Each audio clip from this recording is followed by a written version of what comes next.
Natural conceive होण्यासाठी मला असं वाटतं तुम्ही तुमच्या स्टोरीमध्ये पण तो मुद्दा मांडला, की स्ट्रेस फ्री लाईफ जगणं पण तितकंच महत्त्वाचं आहे. कुठल्यातरी गोष्टीचं प्रेशर घेतलं तर कुठेतरी त्याचा पण इफेक्ट होऊ शकतो, राईट?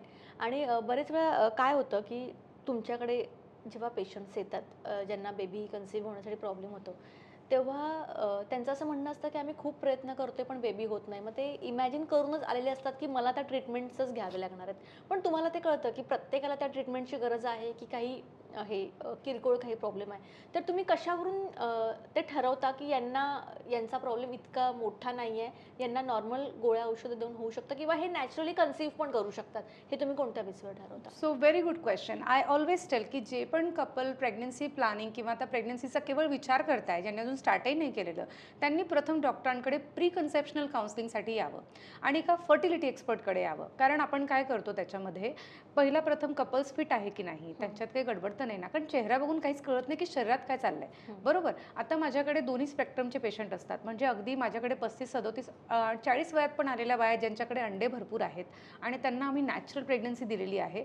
आणि ऑन द अदर हँड 27-26 वयाची तरुण मुलगी जिचे दोन्ही ट्यूब ब्लॉक्स आहेत किंवा जिचे प्री मॅच्युअर ओव्हॅरियन फेल्युअरकडे ती चालली आहे, तिला अर्जंट IVF ट्रीटमेंट करून आई बनवणं हे गरजेचं आहे. सो असे दोन्ही स्पेक्ट्रमचे पण पेशंट असतात. केवळ वय बघून तिला आपण वी कॅन्ट म्हणजे एकाच समीकरणात सगळ्यांना बसवू नाही शकत. सो प्री कन्सेप्शनल काउन्सिलिंगमध्ये आम्ही काही ठराविक ब्लड टेस्ट करतो, मुलीचे पण आणि मुलाचे पण. विटॅमिन्स टेस्टिंग, सर्टन हॉर्मोन्स, आपण ते चेकअप केल्यावर सिमेन पॅरामीटर्स पाहिल्यावरती, ट्यूब टेस्टिंग केल्यावरती साधारणपणे ठरवतो की आयडेंटिफायबल काही मोठी कुठलीही कारणं यांच्यात नाही आहेत. तर त्यांना नॅचरल प्रेग्नन्सीसाठी कॅलेंडर मेथड किंवा ओव्युलेशन किट मेथडनी स्वतः घरी प्रयत्न करण्याचा सल्ला आपण 6 महिने ते वर्षभर करायला सांगतो, with a correct guidance of the ovulation window, जे मी म्हणाली मागाशी.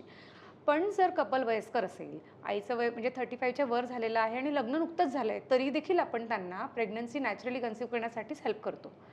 पण जर कपल खूप वर्षापासून स्ट्रगल करतंय, ऑलरेडी नॅचरल मेथड करून चुकलेले आहेत, बाहेर ऑलरेडी ट्रीटमेंट घेतलेल्या आहेत, तेव्हा मात्र आपल्याला एक पायरीवरती पुढे चढण्याची गरज असते.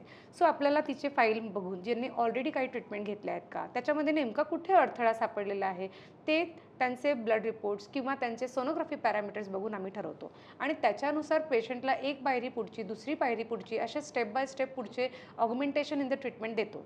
आणि मग ज्या पेशंटला जास्त आधुनिक टेक्नॉलॉजीची गरज आहे, तिला IVF पण सुचवतो.